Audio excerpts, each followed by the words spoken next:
Bon mercredi, les Master Collectors. Donc, pour cet épisode 411, on y va avec des news, bien sûr. Vivi, on a du Tarzan, Pixar News. On va aller voir le Secondary Market. Mais, principalement, on va aller voir des news sur un petit brevet qui a droppé de Dapper Labs qui nous montre encore que Vivi était un trailblazer et qu'il montrait la voie pas mal à tout le monde. Dapper Labs va les suivre.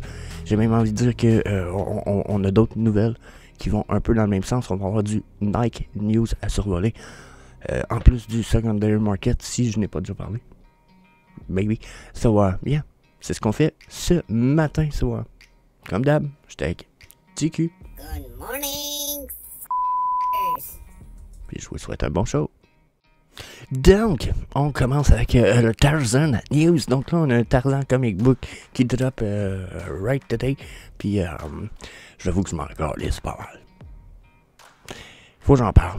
Parce que on fait quand même le survol rapide des news. Mais je vous avoue, I'm not super excited. Ça drop aujourd'hui à 11h, heure du Québec. Je veux dire, 17h, heure de France. Bon, hein, c'est un Edgar Rice Burroughs, en tout cas, même en anglais, c'est pas facile à dire. So, yeah, c'est super.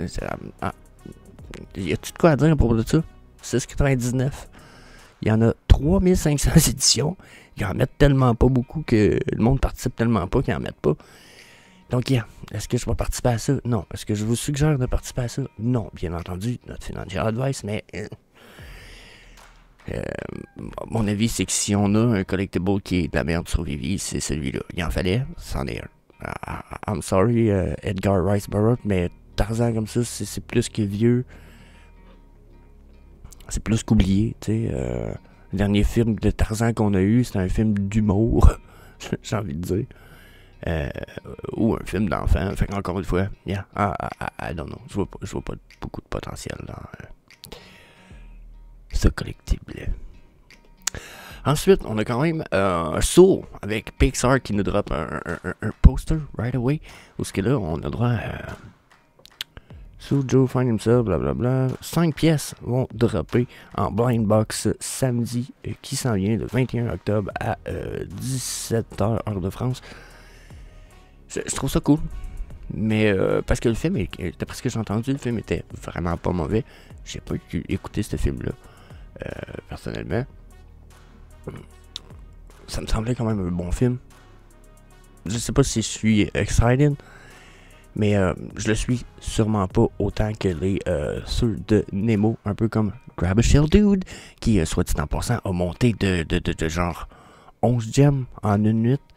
Genre, checkez ça. Puis pourtant, le supply est quand même haut.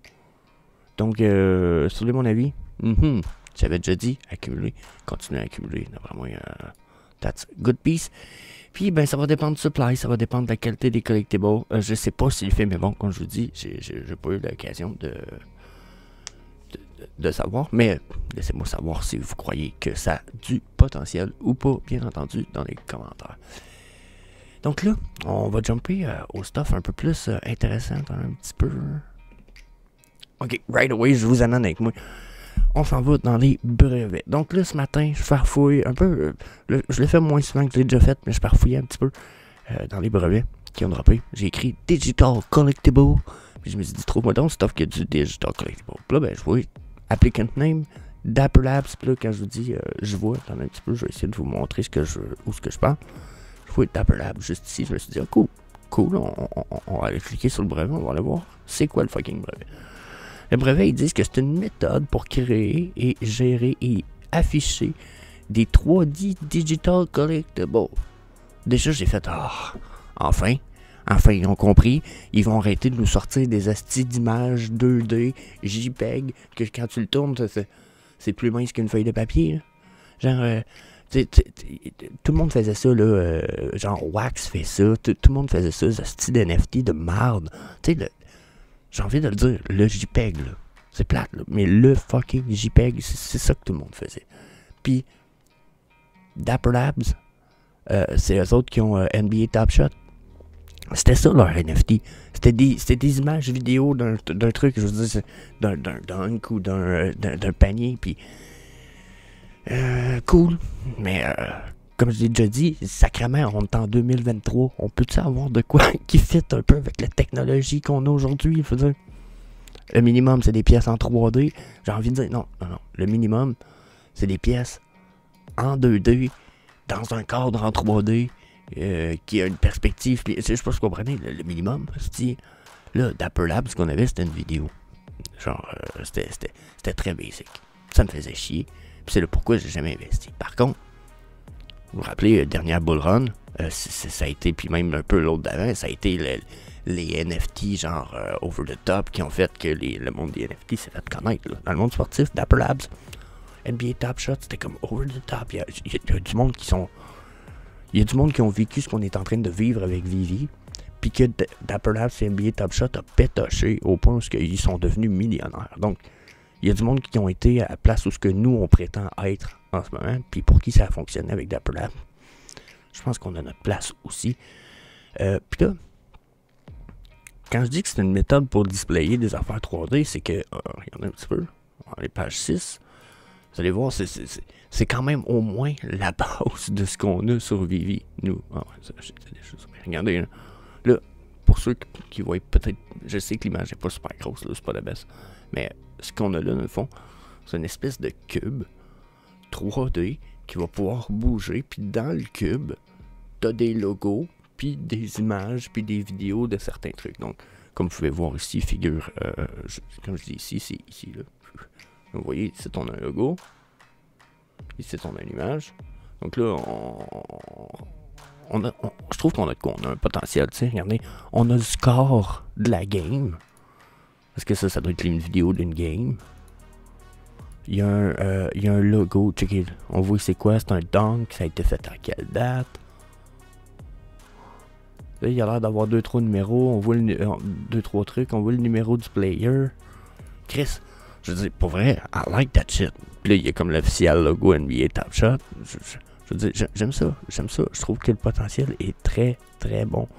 Au moins, c'est de quoi de 3D. Tu te promènes alentour de ça, ça va bouger. Puis là, regardez, ils ont l'air de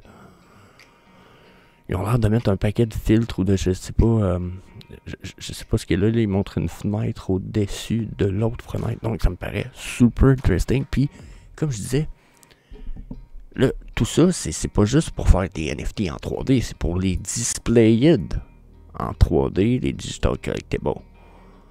Donc déjà, juste ça, je trouve que c'est un autre point. On est comme, ok, là ils s'en vont dans le AR, VR avec leurs collectibles, ce qui n'était pas le cas encore. Donc, Vivi, hein, nous autres, les affaires qu'on prend pour acquis puis qu'on considère comme du new, du vieux stuff, ouais, je peux prendre des photos avec mes collectibles, je peux prendre des, j'ai un showroom 3D. On trouve ça boboche, on trouve ça la base, on trouve que c'est le minimum. Les grosses compagnies qui ont fait de l'argent puis qui ont rendu des gens millionnaires avec les NFT dans le passé, là, ils commencent à s'en aller dans le 3D Digital Collectible. Fait que j'ai envie de vous dire, juste ça, je trouve ça cool, intéressant. Puis ça nous démontre à quel point on est bien positionné avec Vivi. Si vous voulez mon avis, de voir ça, I'm super chill, super content. Puis c'est le futur, hein. Puis il en parle, hein. Il parle de NFT, puis de etc. Puis là, je sais que le thumbnail c'est Dapper Labs, mais si vous voulez mon avis, on a une autre compagnie qui commence à suivre les traces un peu. Ben, je peux pas dire qu'ils suivent autant les traces que Vivi, mais checkez qu'est-ce que j'ai juste au-dessus de Dapper Labs. Ici, j'ai Nike Incorporation. Encore là, j'ai trouvé le style brevet fucking interesting un matin. Écoutez ça. Digital Fingerprinting. Empreinte digitale. Le nom, c'est empreinte... ouais, c'est ça, des empreintes digitales. Ouais, parce que c'est bizarre à dire, hein. Je pense que c'est ça. Fait que là, il parle de digital, d'empreintes de doigts, genre, mais digital. C'est pas vraiment des empreintes de doigts, sauf que ça va vous permettre d'authentifier des collectibles. Checkez bien. Là, puis il parle de NFT. Là, je sais pas si je peux... c'est qui est le bon texte. Attendez un petit peu, là, je vais pas foutre la merde. Ok, bon, pour l'expliquer, là, parce que j'ai l'impression que je vais partir dans le mauvais sens si j'essaie pas de l'expliquer comme il faut. Donc, là, ce qu'ils veulent, c'est un moyen d'avoir sur une pièce physique l'équivalent d'une espèce de code QR, peut-être même de quoi de relier directement à, pas peut-être en fait, de quoi sur une pièce de vêtement qui va être relié directement à un NFT, à la blockchain. Puis il est écrit ici, attendez un petit peu là, mais c'est le 11.10, ok. L'identifieur, celui qui identifie, peut être une clé privée ou un wallet. Puis, la clé peut être configurée en tant qu'un token unique enregistré sur la blockchain. L'article de vêtement peut fonctionner en tant que wallet qui détient la clé. Donc là, on parle carrément d'une pièce physique qui est un lien direct à la NFT keys qu'il y a dans votre wallet digital. Puis ça va permettre de dire, ben ça, c'est mon gilet qui est de la marque Cheapos Genos. Ben, Cheapos Genos, c'est vraiment eux autres qu'ils ont fait parce que j'ai une pièce ici qui est reliée directement quand je la scanne. Elle a un lien sur la NFT, puis je peux voir sur la blockchain, puis je peux voir que c'est vraiment fait par Gino Camaro. OK?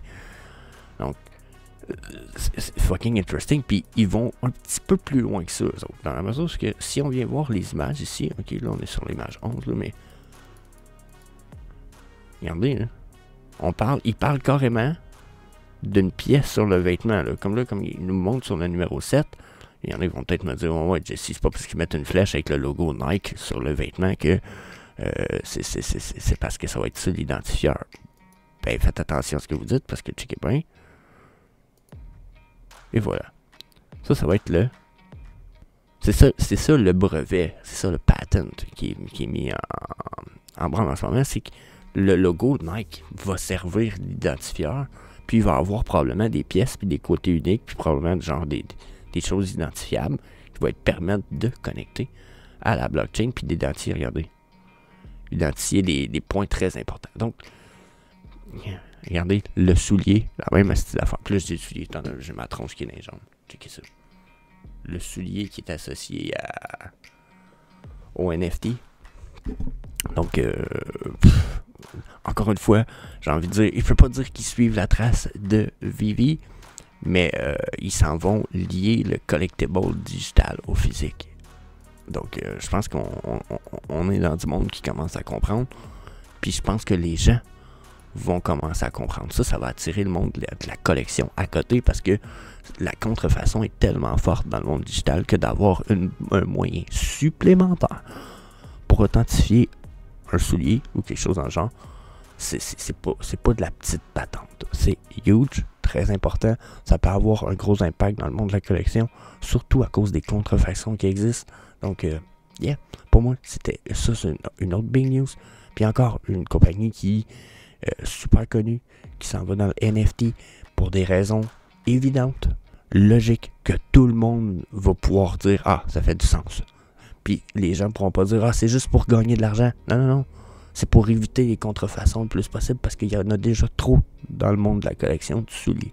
Donc, yeah, I'm thrilled for this news. Puis, yeah, donnez-moi votre avis dans les commentaires. Je pense que on est dans 2 big news ce matin. 2 big news, ça. Bien.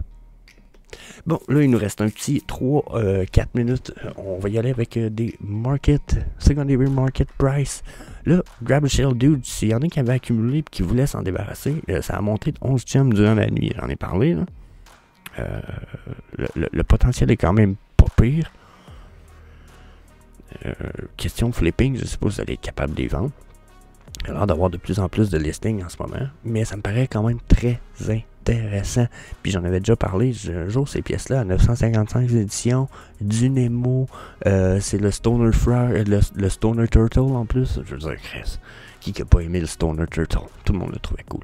Donc, plus le Papa Nemo. Donc, yeah, I'm pretty sure that's une pièce qui va valoir beaucoup plus cher à l'avenir. On vaut 24, moi je vois 240 pièces possible. Donc encore très très acceptable comme prix. Mais imaginez-vous, ça valait encore 13 gems hier. 24 à matin. Donc yeah, quand même fucking nice. Beau petit flipping, pas c'est beau. Ensuite, un autre qui a pris beaucoup de prix, si vous vouliez faire de l'argent, je pense qu'il a gagné, genre, depuis 24 heures, là. Il a gagné comme 3000 pièces si je me trompe pas. Hein? Il est passé à 10 000, je pense qu'il était à 7000 pièces ce matin. Donc, une autre belle pièce, une pièce à flipper probablement. Le Spider-Man Miles Morales. Je sais pas si ça va redescendre de prix, par exemple, mais 250 éditions, j'avoue, fucking low. Si vous aviez acheté Flipper, ça peut être le temps. 3000 pièces de plus depuis hier. Huracan aussi, qui a monté de 30 gems hier, en une journée. I don't know why. Donc, 58 le floor, qui était à genre 25, 30, je pense. Même pas, tant un peu. On était à 39, on a monté à 58. Je sais pas si vous voyez un peu, c'est quand même quasiment 20 gems, 19 gems de Rise. Donc, puis, hein, il y a 2 Lamborghini qui ont monté de prix. Donc, je sais pas si ça fait du sens ou pas, mais à évaluer, encore une fois. Sinon, Mickey Mouse Poster, encore une fois, un autre Rise the Price. On a passé de 199 à 350. Ceux qui avaient accumulé, peut-être le temps de regarder. Mais en même temps, regardez, ça a l'air d'être du delisting. Donc, c'est juste parce que le floor a bougé à cause de un listing. Ça me semble être le cas. Mais quand même, intéressant à surveiller pour les posters. Ça veut dire, il n'y en a pas beaucoup, hein, quand même. So, yeah. Ensuite, super opportunité. Par exemple, là, on parle pas de flipping parce que les prix ont monté. On va y aller sur les pièces qui ont descendu de prix. R2D2 à matin. 200 pièces. Golden Moment. What the fuck? Je veux dire, ça va monter facilement à 400, ça, dans très peu de temps. Je dis très peu de temps. Ça fait déjà 2 ans, vous puis moi, qu'on est en bear market. Il y a 1 an qu'on est en bear market. 1 an et demi. 6 mois, c'est dans très peu de temps. Puis d'après moi, les pièces ont commencé à augmenter tranquillement, pas vite. Là, on a trop de gros partnerships, trop de stuff qui s'en vient. Viviverse, je créerais pas que ça va rester ce prix-là trop longtemps. Donc, R2D2, bon petit prix. Samurai Rabbit, encore une fois, je pense qu'on est dans des pièces qui vont valoir beaucoup plus cher plus tard. Dans le Ubisoft, ça a déjà été partnership avec Mario Bros dans des jeux. On a les Labbits. Olaf, 35 gems, il y en a 1519. C'est-à-dire, avez-vous un film de Disney qui est plus populaire que ça dans les dernières 10 dernières années, mettons? Il n'y en a pas beaucoup. Hein? Puis, personnage secondaire, un des plus hauts, Olaf. Ça va, 35 gems. Big deal. D'après moi, ça va valoir pas mal plus cher plus tard. Puis, il n'y en a pas des mannes de ça, il y en a 1500. Puis, je termine avec le Marty's Overboard. 18 gems. Je veux dire, il y en a pas d'en avoir 7000, ça dit dans du low mint. Ça, c'est une pièce d'histoire. Back to the Future, là. C'était Overboard là, c'est such a nice piece. So, bien, je cracherai pas là-dessus. Puis il y a même le logo Mattel là-dessus. Donc, bien. That's it. That's all. Ça fait le tour du vidéo ce matin. Donnez-moi votre avis dans les commentaires. Puis, bien entendu, si ce n'est pas déjà fait, je vous invite à fracasser le bouton d'inscription de la chaîne sous la vidéo pour ne pas manquer les vidéos à l'avenir. So, yeah. That's it. Peace. See you later, alligator.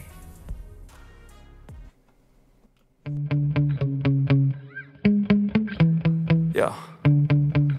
Sometimes I get so mad, there's no controlling me. My thoughts get so bad, I'm like, I might grab a bat, I don't know. My wrath, my blood boils over like, oh God, here goes. I lost all feeling from my head to my toes. You said some shit that I can't let go, so just stay tuned.